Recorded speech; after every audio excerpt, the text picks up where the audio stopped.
Hello dear students, how are you. I hope कि आप सभी अच्छे होंगे। आप सबका वेलकम है आपके अपने यूट्यूब चैनल एक्सपर्ट ओपिनियन पर। डिस्कस करेंगे सीडीपी एंड पेडागोजी।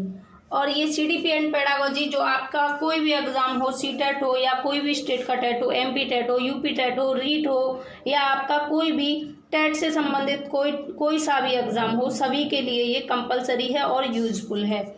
तो स्टार्ट करेंगे आज का सेशन। इसकी पीडीएफ फाइल मिल जाएगी आपको हमारे टेलीग्राम चैनल पर। अगर चैनल पर आप पहली बार आए हैं तो चैनल को सब्सक्राइब कर लें, जिससे आने वाली सभी वीडियोज की नोटिफिकेशन आपको टाइम टू टाइम मिलती रहे। आगे बढ़ेंगे और सेशन को डिस्कस करेंगे। और फ्रेंड्स, आपको सेशन अगर पसंद आए तो सेशन को लाइक कर देना और ज़्यादा से ज़्यादा मित्रों के साथ शेयर करना। स्टार्ट करते हैं। पहला क्वेश्चन है आपकी स्क्रीन पर।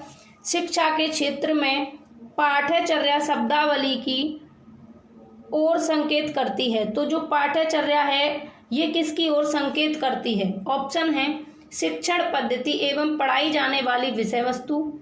सेकंड, विद्यालय का संपूर्ण कार्यक्रम जिसमें विद्यार्थी प्रतिदिन अनुभव करते हैं। थर्ड, मूल्यांकन प्रक्रिया। फोर्थ, कक्षा में प्रयुक्त की जाने वाली पाठ्य सामग्री। तो सिर्फ पाठ्य सामग्री होगी, उससे संबंध नहीं है पाठ्यचर्या का। मूल्यांकन से संबंधित नहीं है, सिर्फ मूल्यांकन से ही। और ना ही शिक्षण पद्धति एवं पढ़ाई जाने वाली विषय वस्तु से है। पाठ्यचर्या का क्या मतलब है? पाठ्यचर्या का मतलब है विद्यालय का संपूर्ण कार्यक्रम, सुबह से शाम तक, जब तक की छुट्टी होती है, स्कूल में बच्चे आते हैं और जब तक छुट्टी होती है तब तक का संपूर्ण कार्यक्रम जिसमें विद्यार्थी प्रतिदिन अनुभव प्राप्त करते हैं। तो पाठ्यचर्या क्या है? पाठ्यचर्या का शिक्षण अधिगम की प्रक्रिया में विशेष महत्व होता है और पाठ्यचर्या विद्यालय का एक संपूर्ण कार्यक्रम है। ठीक है। और इसमें क्या है, बच्चे के चहुमुखी विकास के अवसर दिए जाते हैं, जिससे बच्चे का चहुमुखी विकास हो सके। भाषाई विकास हो, चाहे संवेगात्मक विकास हो, चाहे भावनात्मक विकास हो, चाहे उसका जो है भाषण संबंधी विकास हो, लेखन कौशल का विकास हो, सभी चीज़ों का उसमें ध्यान रखा जाता है पाठ्यचर्या में। अगला क्वेश्चन डिस्कस करेंगे। क्वेश्चन आपको कहीं पर भी मिल जाएंगे बुक्स में, लेकिन डिस्कशन की बात सबसे ज़्यादा महत्वपूर्ण होती है कि चीज़ें आपके सामने डिस्कस की जाएं और आपको समझ में आए। सबसे बड़ी बात होती है डिस्कशन की। नेक्स्ट क्वेश्चन है, निचली कक्षा में शिक्षण की पद्धति मूल रूप से आधारित है। निचली कक्षा में शिक्षण की खेल पद्धति मूल रूप से आधारित है। तो खेल पद्धति मूल रूप से किस पर आधारित है? ऑप्शंस हैं शारीरिक शिक्षा कार्यक्रमों के सिद्धांतों पर। नेक्स्ट है शिक्षण पद्धति के सिद्धांतों पर। नेक्स्ट, विकास एवं वृद्धि के मनोवैज्ञानिक सिद्धांतों पर। लास्ट, शिक्षण के समाजशास्त्रीय सिद्धांतों पर। सही आंसर है ऑप्शन थर्ड, विकास एवं वृद्धि के मनोवैज्ञानिक सिद्धांतों पर।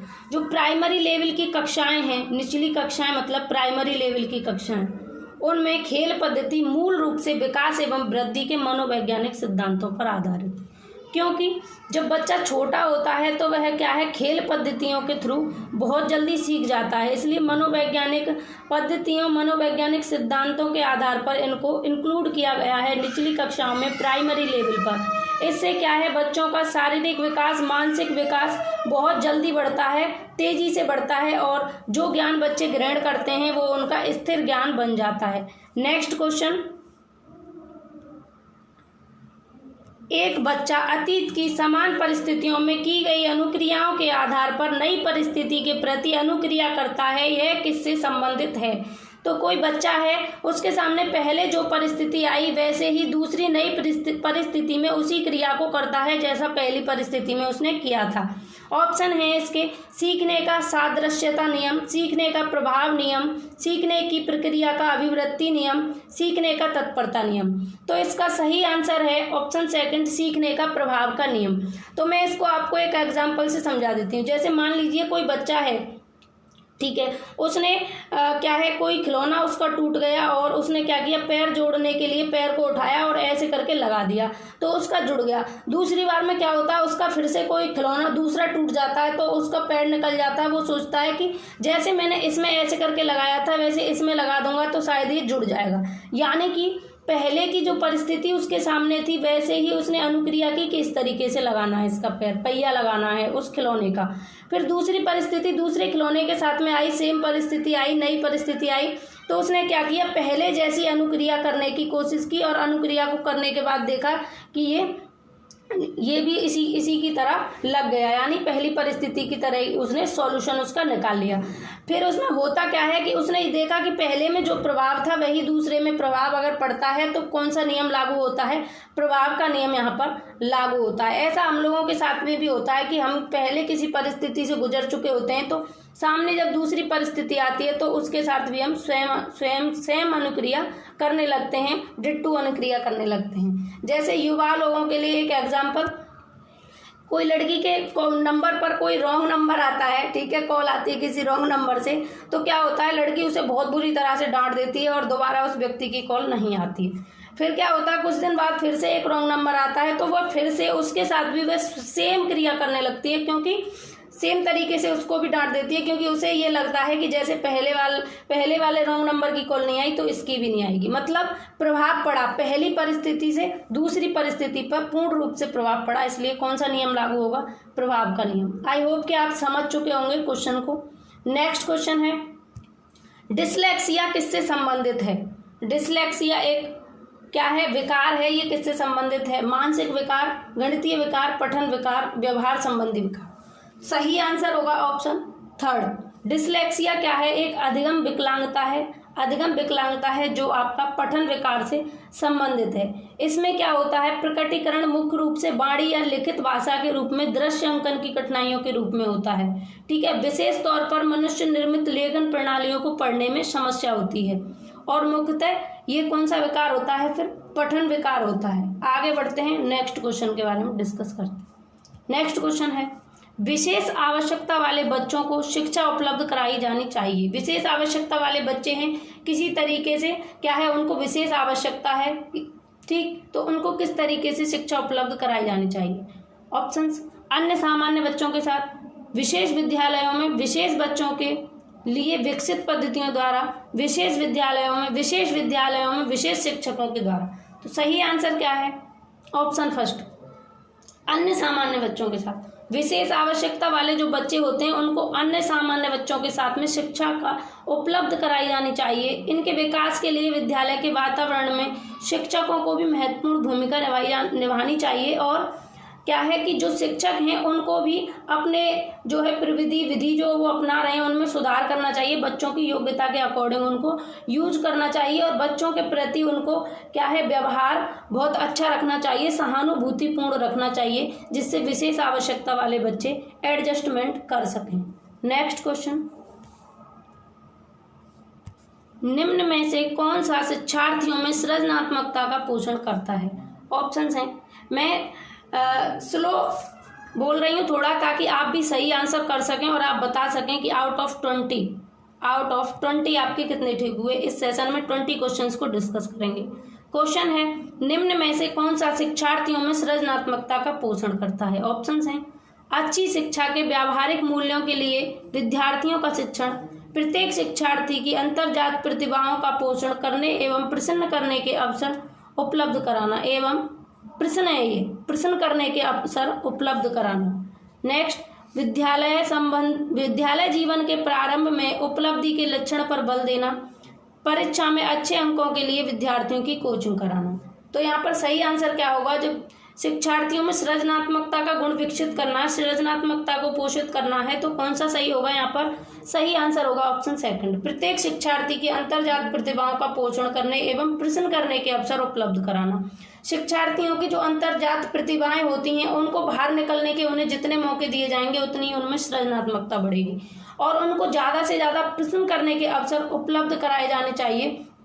इससे भी क्या होगा कि बच्चों में सृजनात्मकता का गुण विकसित हो जाएगा, ठीक है। और सृजनात्मकता वह गुण होता है जिसमें प्रत्येक विद्यार्थी के अंतर्जात प्रतिभाओं को पोषण करने और प्रश्न करने इन सब के उपलब्ध अवसर जो हैं उपलब्ध कराए जाएं तो सृजनात्मकता अपने आप विकसित हो जाती है। क्या होता है, कई बार छात्रों को क्या है, कोई उनके सामने समस्या आती है दिन प्रतिदिन, जब वो स्टडी कार्य में निरंतर चलते रहते हैं तो उनको कोई दिन में कोई ना कोई समस्या आती रहती है, कोई छोटी कोई बड़ी, सभी तरीके की समस्याएं उनको आती रहती हैं। तो ऐसी समस्याओं से निकलने के लिए उनको उनकी अंतर्जात प्रतिभाओं को, अंतर्निहित प्रतिभाओं को बाहर निकलने के लिए पोषित करना चाहिए।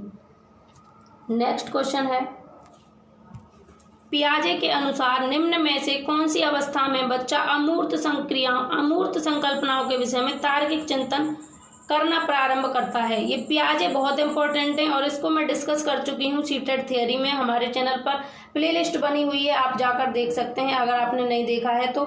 और ये बहुत इंपॉर्टेंट है पियाजे, और इनसे बार बार क्वेश्चन पूछा जाता है, बार बार रिपीटेड क्वेश्चन आते हैं इनसे। तो अगर आपने पियाजे पढ़ लिया तो 2 से 3 नंबर आपके कंप्लीट हो जाएंगे, इसलिए आपके लिए बहुत महत्वपूर्ण है। पियाजे ने अमूर्त संकल्पनाओं के विषय में कौन सी अवस्था में कहा है? क्वेश्चन आपका ये कह रहा है। ऑप्शन है मूर्त संक्रियात्मक अवस्था, औपचारिक संक्रियात्मक अवस्था, संवेदी प्रेरक अवस्था, पूर्व संक्रियात्मक अवस्था। तो बच्चा अमूर्त संकल्पनाओं के बारे में कौन सी अवस्था में सोचने लगता है? पियाजे ने जो है सीखने के लिए, बच्चों के सीखने के लिए 4 स्टेज बताई हैं, 4 अवस्था बताई हैं। उनमें से कौन सी अवस्था ऐसी है जिसमें मूर्त संकल्पनाओं के विषय में तार्किक चिंतन करना प्रारंभ कर देता है? सही आंसर है ऑप्शन सेकंड, औपचारिक संक्रियात्मक अवस्था। औपचारिक संक्रियात्मक अवस्था में क्या है, ये आपकी 11 वर्ष से ऊपर होती है, 11 वर्ष या उससे ऊपर की अवस्था होती है, और इसमें बच्चा अमूर्त संकल्पनाओं के विषय में तार्किक चिंतन करना प्रारंभ कर देता है। अमूर्त संकल्पना मतलब जो चीजें उसे दिखाई नहीं देती उनके बारे में भी वह चिंतन करना प्रारंभ कर देता है। नेक्स्ट क्वेश्चन के बारे में डिस्कस करेंगे। विशेष रूप से प्राथमिक स्तर पर विद्यार्थियों की सीखने संबंधी समस्याओं को संबोधित करने का सबसे बेहतर तरीका है। तो सीखने संबंधी जो बच्चों की समस्याएं हैं उनको संबोधित करने का सबसे अच्छा तरीका कौन सा है? बात हो रही है प्राइमरी लेवल की, ये आपको ध्यान रखना है, आपको लेवल भी ध्यान में रख के चलना है। क्वेश्चन की डिमांड क्या है, क्वेश्चन आपसे क्या कह रहा है, ये ध्यान रखना है। और सीटेट आपसे ज्यादा जो है कठिन क्वेश्चन नहीं पूछता, बस आपको ये ध्यान रखना है कि आपके पास में 150 क्वेश्चन होंगे और 185 मिनट होंगी। उसमें आपका जो क्वेश्चन है वो इतना बड़ा होता है कि उसको पढ़ने में 30 सेकंड लग जाते हैं, और आपके ऑप्शंस इतने बड़े होते हैं कि उनको पढ़ने में भी 30 सेकंड लग जाते हैं। बहुत बड़ा क्वेश्चन होता है और बड़े बड़े ही उसके ऑप्शंस होते हैं। तो आपको टाइम मैनेजमेंट करना है, ये सबसे बड़ी बात है। इसलिए कॉन्सेप्ट क्लियर करके चलो जिससे आपको टाइम मैनेजमेंट करने में आसानी हो, और उसी टाइम में 1 मिनट में आपको गोले भी भरने हैं, सही ऑप्शन भी क्लिक करना है, क्वेश्चन भी पढ़ना है, ऑप्शंस भी पढ़ने हैं। तो इसलिए सीटेट जो है थोड़ा सा टफ पड़ जाता है, बाकी का कुछ नहीं है। बस आप टाइम मैनेजमेंट करें और ज़्यादा से ज़्यादा प्रैक्टिस करें, सबसे बड़ी बात है प्रैक्टिस। जितनी आपकी प्रैक्टिस होगी, प्रीवियस पेपर लगाओ, ऑनलाइन क्लासेस देखो, एक्सपर्ट ओपिनियन पर जितनी भी सीडीपी की आपके सेशंस पड़े हुए हैं उनको देखो। आपकी प्रैक्टिस बेहतर होनी चाहिए जिससे आपको एग्जाम में बैठकर कोई भी तरीके की प्रॉब्लम ना आए, इजीली आप बहुत अच्छे नंबर गेन कर पाएं। 120 प्लस कम से कम होने चाहिए आपके, 120 प्लस। चलो तो फिर डिस्कस करते हैं। तो सीखने संबंधी समस्याओं को संबोधित करने का सबसे अच्छा तरीका कौन सा है? प्राइमरी लेवल पर ऑप्शंस हैं अक्षमता के अनुरूप विभिन्न शिक्षण पद्धतियों का प्रयोग करना, महंगी और चमकदार सहायक सामग्री का प्रयोग करना, सरल और रोचक सहायक सामग्री का प्रयोग करना, कहानी कथन पद्धति का प्रयोग करना। तो यहाँ पर ये आपका ऑप्शन तो बिल्कुल गलत हो जाएगा, महंगी और चमकदार सहायक सामग्री का प्रयोग करना। ठीक है, महंगी चीज़ों के लिए यहाँ पर विरोध ही किया जाता है। जहाँ तक है सरल चीज़ें, रोचक चीज़ें, ये ठीक हो सकता है। और जो है अपने सबसे बड़ी बात होती है कि अपने परिवेश में जो चीज़ें उपलब्ध हैं उनमें उन सभी के द्वारा बच्चों को शिक्षण कराया जाए। लेकिन यहाँ सबसे टॉप आपको सबसे अच्छा, सबसे बेहतर ऑप्शन चुनना है। ऑप्शन सारे सही लग रहे हैं तीनों, लेकिन सबसे बेहतर कौन सा है? सबसे बेहतर है आपका ऑप्शन फर्स्ट, क्योंकि यहाँ क्वेश्चन कह रहा है कि सीखने संबंधी समस्याओं को संबोधित करने के लिए। ये ऑप्शन भी पॉजिटिव है, ये भी पॉजिटिव है, लेकिन क्वेश्चन जैसा है उसके लिए ये यहाँ पर जो है सटीक नहीं है। तो सटीक क्या है? अक्षमता के अनुरूप विभिन्न शिक्षण पद्धतियों का प्रयोग करना। सीखने संबंधी समस्याओं को अगर दूर करना है तो उनको दूर करने के लिए क्या करना है कि बच्चे की क्षमता के अनुरूप विभिन्न शिक्षण पद्धतियों का प्रयोग करना है। ठीक है, जैसे बच्चे जिस विधि से सीखते हैं उसी विधि का प्रयोग करके चलना है। इन विधि में आप जैसे खेल विधि ले सकते हैं, करके सीखने की विधि ले सकते हैं, निरीक्षण विधि ले सकते हैं, योजना विधि ले सकते हैं, खोज विधि आदि का प्रयोग करके शिक्षक क्या है, सीखने संबंधी जो समस्याएं हैं उनको दूर कर सकते हैं और विद्यार्थी क्या है, अपने अधिगम को स्थिर, रोचक और शानदार बना सकते हैं। आगे बढ़ेंगे नेक्स्ट क्वेश्चन की तरफ। नेक्स्ट क्वेश्चन है, मन का मानचित्रण संबंधित है। मन का मानचित्रण किससे संबंधित है? ऑप्शन है बोध बढ़ाने की तकनीक से, सहायक कार्यों की क्रिया योजना से, मन का चित्र बनाने से, मन की क्रियाशीलता पर अनुसंधान से। तो मन का मानचित्रण जो है मन की क्रियाशीलता पर अनुसंधान से संबंधित है। मन की जो क्रियाशीलता है उसके अनुसंधान से संबंधित है मन का मानचित्रण। नेक्स्ट क्वेश्चन है, निम्न में से कौन सा बच्चे की सामाजिक मनोवैज्ञानिक आवश्यकताओं के साथ संबंधित नहीं है? नहीं है पूछा है, ये आपको ध्यान रखना है। जब भी नहीं है आए तो उसे एग्जाम में भी आपको इस तरीके से अंडरलाइन कर लेना है जिससे आपका क्वेश्चन गलत ना हो, क्योंकि नेगेटिव जो क्वेश्चन पूछा जाता है आपसे तो वहाँ आपके गलत होने के चांसेस बढ़ जाते हैं। ज़्यादातर स्टूडेंट नहीं वाले क्वेश्चंस में गलती करके आते हैं और मैं चाहती हूँ आप ये गलती ना करें, इसलिए यहाँ पर आप पहले से ही अंडरलाइन करके रखेंगे एग्जाम टाइम में भी। तो आपका क्वेश्चन कह रहा है कि बच्चे की सामाजिक मनोवैज्ञानिक आवश्यकता के साथ कौन सा संबंधित नहीं है? ऑप्शंस हैं सामाजिक अनुमोदन अथवा सराहना की आवश्यकता, संवेगात्मक सुरक्षा की आवश्यकता, शरीर से अपशिष्ट पदार्थों के नियमित रूप से बाहर निकालना, सानिध्य की आवश्यकता। तो यहाँ पर सही आंसर हो जाएगा ऑप्शन सी, शरीर से अपशिष्ट पदार्थों के नियमित रूप से बाहर निकालना, क्योंकि ये वाला ऑप्शन आपका सामाजिक मनोवैज्ञानिक आवश्यकता के साथ संबंधित नहीं है और यही पूछा है कि कौन सा नहीं है। क्योंकि शरीर से अपशिष्ट पदार्थों को बाहर निकालने की प्रक्रिया कौन सी प्रक्रिया कहलाती है?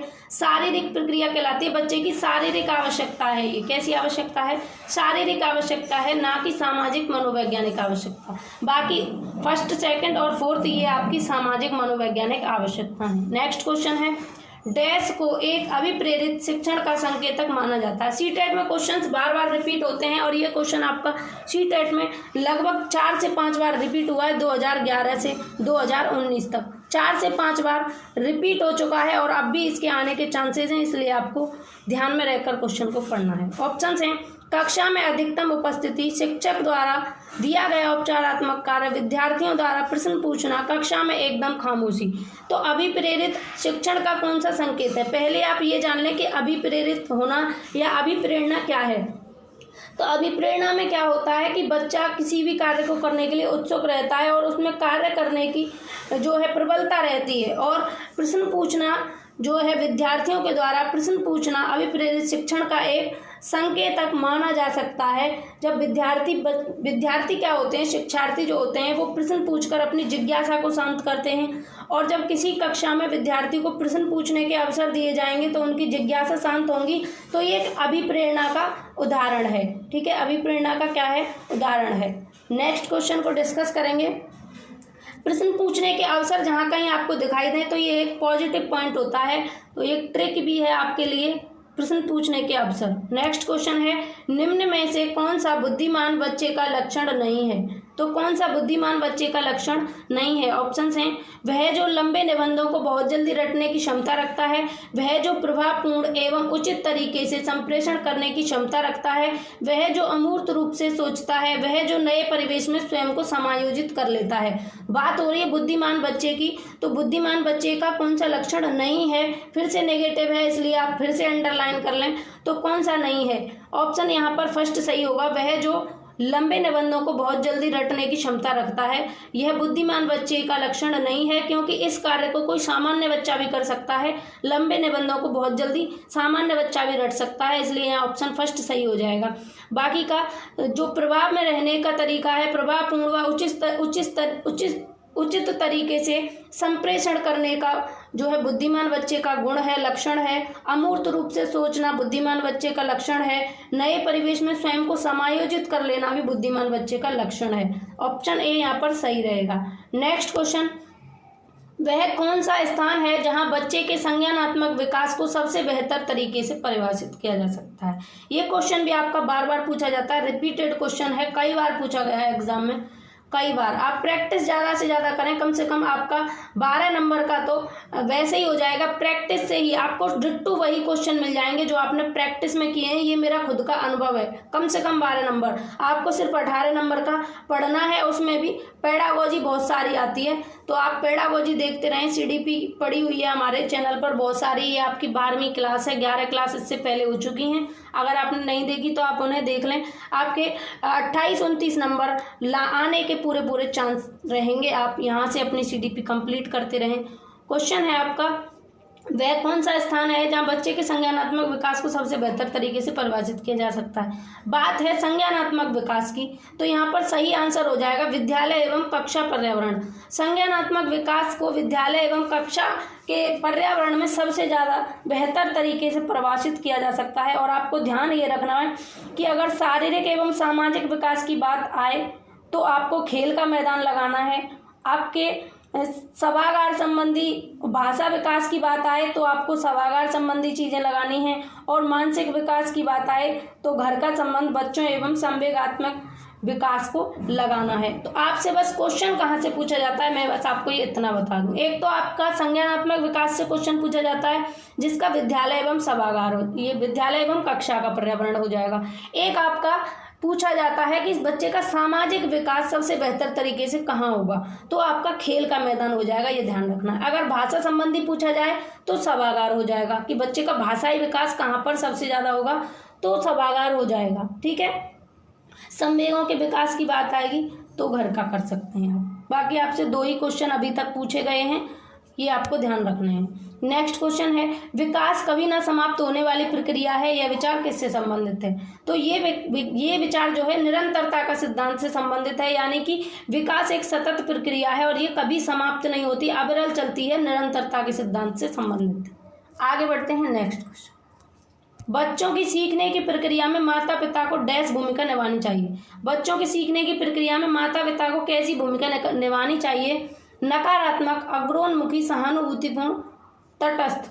तो सही आंसर है अग्रोन्मुखी। बच्चों के सीखने की प्रक्रिया में पेरेंट्स को अग्रोन्मुखी भूमिका निभानी चाहिए। नेक्स्ट क्वेश्चन, बच्चों में निम्न में से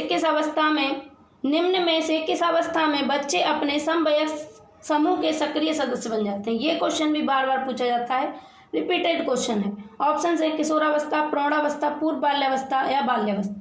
सही आंसर है ऑप्शन फर्स्ट, किशोरावस्था में बच्चे अपने समवयस्क समूह के सक्रिय सदस्य बन जाते हैं। किशोरावस्था 12 से 18 वर्ष, कितनी 12 से 18 वर्ष होती है। या फिर ये कह सकते हैं कि बाल्यावस्था एवं प्रौढ़ावस्था के बीच विकास एवं समायोजन की अवस्था को किशोरावस्था कहते हैं। इस अवस्था में क्या है, परिवर्तन क्रांतिकारी प्रक्रिया से होते हैं। कौन सी प्रक्रिया, क्रांतिकारी प्रक्रिया से। इसलिए स्टैनले हॉल ने कहा है किशोरावस्था बहुत ही तनाव, तूफान और जटिलता की अवस्था है। इस अवस्था में व्यक्ति अपने समवयस्क समूह के सक्रिय सदस्य बन जाते हैं। नेक्स्ट क्वेश्चन को डिस्कस करेंगे, बच्चों के बौद्धिक विकास की 4 विशिष्ट अवस्थाओं की पहचान की है। तो बच्चों के बौद्धिक विकास की 4 विशिष्ट अवस्थाओं की पहचान किसने की है। ऑप्शन हैं कॉलबर्ग, एरिक्सन, स्किनर, पियाजे। सही आंसर है आपका ऑप्शन 4 जीन पियाजे। जीन पियाजे इन्होंने बच्चों के बौद्धिक विकास को 4 अवस्थाओं में क्या है बताया है। 4 अवस्थाओं में इन्होंने अब बच्चों के बौद्धिक विकास को परिभाषित किया है। वो 4 अवस्थाएं कौन सी हैं। पहली है सेंसरी मोटर अवस्था 0 से 2 वर्ष। सेकंड है आपकी प्री ऑपरेशनल स्टेज 2 से 7 वर्ष। कॉन्क्रीट ऑपरेशनल स्टेज 7 से 11 वर्ष। और आपकी फॉर्मल ऑपरेशनल स्टेज 11 से ऊपर, ठीक है, 11 से आगे। इन्होंने इन 4 अवस्थाओं में बच्चों के चिंतन को क्रमबद्ध तरीके से बताया है। आगे बढ़ेंगे और इनका ये कहना है कि बच्चा जो है जब किसी कार्य को करने के लिए जब तक परिपक्व नहीं होगा, ठीक है, अपनी एज के अकॉर्डिंग यदि वह परिपक्व नहीं होगा तो वह उस कार्य को अच्छे से नहीं कर सकता है, ठीक से नहीं कर सकता है। इन्होंने परिपक्वता को महत्व दिया। जैसे कि इन्होंने कहा 0 से 2 वर्ष का बच्चा है, सेंसरी मोटर एज है उसकी, वो अपनी इंद्रियों के थ्रू सीखता है। और आप उससे अगर कहें कि वो अनौपचारिक चिंतन करने लग जाए, अमूर्त चिंतन करने लग जाए, तो वह नहीं कर पाएगा क्योंकि वह उसके लिए परिपक्व नहीं है, उसके लिए वह मैच्योर नहीं है। नेक्स्ट क्वेश्चन, सीखने के अंतर्दृष्टि सिद्धांत को किसने बढ़ावा दिया है? तो सीखने का अंतर्दृष्टि सिद्धांत किसने दिया है? अगर आपने हमारी थ्योरी देखी होगी जो हमने पढ़ाई है तो आप इस क्वेश्चन का आंसर बिना देखते ही तुरंत लगा देंगे। ऑप्शन हैं गेस्टल्ट सिद्धांतवादी, पावलोव, जीन पियाजे, वाइगोत्स्की। तो सीखने का अंतर्दृष्टि सिद्धांत किसने दिया है? गेस्टल्ट सिद्धांतवादी ने दिया है। गेस्टल्ट सिद्धांतवादियों में भी सीखने के अंतर्दृष्टि सिद्धांत को दिया है। किसने दिया है आप बताएंगे कमेंट सेक्शन में। और गेस्टल्टवादी कौन कौन है इसके बारे में डिस्कस करते हैं। गेस्टल्टवादी मनोवैज्ञानिकों में वर्दीमर आते हैं, कॉलर आते हैं, कोफका आते हैं और कुर्ट लेविन आते हैं। गेस्टल्ट एक जर्मन का शब्द है जिसका अर्थ है पूर्ण आकृति या पूर्णता या समग्रता। गेस्टल्ट सिद्धांत को प्रतिपादित करने वाले कौन थे ये आपको बताना है। और इन्होंने जो है प्रयोग किया था एक चिंपैंजी पर। किस पर? अंतर्दृष्टि सिद्धांत को प्रतिपादित करने वाले कौन थे और इन्होंने किस पर प्रयोग किया? एक चिंपैंजी पर प्रयोग किया और उस चिंपैंजी का नाम था सुल्तान। आगे बढ़ते हैं, डिस्कस करते हैं। कमेंट सेक्शन में आपको बताना है अंतर्दृष्टि सिद्धांत किसने दिया, कौन से गेस्टल्टवादी थे जिन्होंने अंतर्दृष्टि का सिद्धांत दिया। नेक्स्ट क्वेश्चन है सेकंड लास्ट। एक शिक्षक अपने लोकतांत्रिक स्वभाव के कारण विद्यार्थियों को पूरी कक्षा में कहीं भी बैठने की अनुमति देता है। कुछ विद्यार्थी एक साथ बैठते हैं और चर्चा करते हैं या सामूहिक पठन करते हैं, कुछ चुपचाप बैठकर अपने आप पढ़ते हैं। एक अभिभावक को यह पसंद नहीं आता। इस स्थिति से निपटने का निम्न में से कौन सा तरीका सबसे बेहतर है? ठीक है, कोई अध्यापक हैं वो लोकतांत्रिक स्वभाव के कारण क्या करते हैं, सभी बच्चों को समूह में बिठा देते हैं और पढ़ने के लिए कहते हैं। उसमें क्या करते हैं, कुछ बच्चे चुप बैठे हैं, आप देखते ही हो ऐसा ही होता है। आपने टीचिंग की होगी डीएलएड टाइम तो ऐसा ही होता है। कुछ बच्चे चुप बैठकर पढ़ते रहते हैं, कुछ बिल्कुल चुप बैठकर अपने आप में मगन रहते हैं, कुछ आपस में बातचीत करते हैं, चर्चा करते हैं, कुछ आपस में बैठकर पढ़ते हैं। ठीक है, तो कोई अभिभावक हैं, किसी बच्चे के पेरेंट्स हैं, उनको ये पसंद नहीं आता। तो इस स्थिति से निपटने का सबसे बेहतर तरीका क्या होगा? ऑप्शंस हैं अभिभावकों को प्रधानाचार्य शिक्षक की शिकायत करनी चाहिए, अभिभावकों को प्रधानाचार्य से अनुरोध करना चाहिए कि वे उनके बच्चों का अनुभाग बदल दें। नेक्स्ट है अभिभावकों को शिक्षक पर विश्वास व्यक्त करना चाहिए और शिक्षक के साथ समस्या पर चर्चा करनी चाहिए। नेक्स्ट है अभिभावकों को उस विद्यालय से अपने बच्चों को निकाल लेना चाहिए। ये तो गलत है, क्योंकि हो सकता है अलग विद्यालय में अगर आप पहुंचा दें, अभिभावक पहुंचा दें बच्चों को, तो वहां पर भी लोकतांत्रिक शिक्षक मिल जाए आपको, तो क्या वहां से भी निकाल लेंगे? ये समस्या का समाधान करना नहीं होगा। ठीक है, प्रधानाचार्य से अनुरोध करें कि उनका अनुभाग बदल दें, ये भी गलत हो जाएगा। और शिकायत करना तो बिल्कुल गलत है। तो यहाँ पर सही आंसर है, पॉजिटिव है, अभिभावकों को शिक्षक पर विश्वास व्यक्त करना चाहिए और शिक्षक के साथ समस्या पर चर्चा करनी चाहिए। यदि उनको पसंद नहीं आ रहा है, कोई समस्या लग रही, तो उस पर चर्चा कर लेनी चाहिए। ठीक है, होता क्या है कि छात्र अपने साथी समूह में बैठकर चर्चा करते हैं, सामूहिक चर्चा करते हैं, पठन करते हैं, अपने कार्यों में लीन हो जाते हैं। इस तरीके से क्या है जो है इसका प्रॉफिट या फिर इसका सही वे में यूज कहें तो ये हो सकता है, जैसे कुछ बच्चे शर्मीले होते हैं, उनकी हेजिटेशन दूर होती है ऐसा करने से लोकतांत्रिक शिक्षण के कारण। और बच्चे क्या है एक दूसरे से अपने विचारों को आसानी से व्यक्त कर लेते हैं, उनमें सामूहिकता का, उनमें समायोजन की भावना का विकास होता है। लेकिन ये कहीं कहीं पर नेगेटिव भी साबित हो सकता है, यानी कि बच्चों के बिगड़ने की भी इसमें संभावना हो सकती है, क्योंकि इसमें क्या है बच्चों को अधिक स्वतंत्रता मिल जाती है इस तरीके की प्रवृत्ति में, और बच्चे क्या है बिगड़ सकते हैं। तो क्या है एक अभिभावक को शिक्षक के साथ में इस पर चर्चा करनी चाहिए कि आप ऐसा कर रहे हैं तो ये हमें पसंद नहीं है। तो हो सकता है शिक्षक अपने विधि को, अपने तरीके को चेंज कर ले, सबसे बेहतर तरीका यही रहेगा। आगे बढ़ेंगे, नेक्स्ट एंड लास्ट क्वेश्चन आज का। वह अवस्था जब बच्चा तार्किक रूप से वस्तुओं व घटनाओं के विषय में चिंतन करना प्रारंभ कर देता है, तो वह कौन सी अवस्था है जब बच्चा तार्किक रूप की बात हो रही है, तार्किक रूप से वस्तुओं और घटनाओं के विषय में चिंतन करना प्रारंभ कर देता है? ऑप्शन हैं संवेदी प्रेरक अवस्था, औपचारिक संक्रियात्मक अवस्था, पूर्व संक्रियात्मक अवस्था या मूर्त संक्रियात्मक अवस्था। तो तार्किक रूप से घटनाओं व वस्तुओं के बारे में चिंतन करना बच्चा कौन सी अवस्था में प्रारंभ कर देता है? यहाँ पर सही आंसर क्या होगा? यहाँ सही आंसर हो जाएगा आपका ऑप्शन 4 मूर्त संक्रियात्मक अवस्था। मूर्त संक्रियात्मक अवस्था में क्या है बच्चा तार्किक रूप से चीज़ों के बारे में सोचने लग जाता है। मूर्त संक्रियात्मक अवस्था कितने से कितने वर्ष तक होती है, तो ये आपकी 7 से 11 वर्ष होती है। कितने? 7 से 11 वर्ष। और इसको कॉन्क्रीट ऑपरेशनल स्टेज भी कहते हैं। वह मूर्त संक्रियाओं के बारे में सोचने लग जाता है। ठीक है, 7 से 11 वर्ष तक। आज के लिए बस इतना ही। आपको सेशन कैसा लगा? आपको अगर क्वेश्चंस अच्छे लगे हो, डिस्कशन अच्छा लगा हो, तो आप वीडियो को अपने मित्रों के साथ शेयर करें, लाइक कर दें, और चैनल पर पहली बार आए हैं तो सब्सक्राइब कर लें, जिससे आने वाली सभी वीडियोज़ की नोटिफिकेशन आपको मिलेगी टाइम टू टाइम। और हमारा सपोर्ट करें, ज़्यादा से ज़्यादा मित्रों को जोड़ने का प्रयास करें। सीटेट का टारगेट 120 प्लस, जिसमें आपको लाने हैं 120 प्लस कम से कम नंबर। फिर मिलेंगे नेक्स्ट सेशन में। तब तक घर पर रहें, सुरक्षित रहें, अपना ख्याल रखें। Radhe Radhe, take care.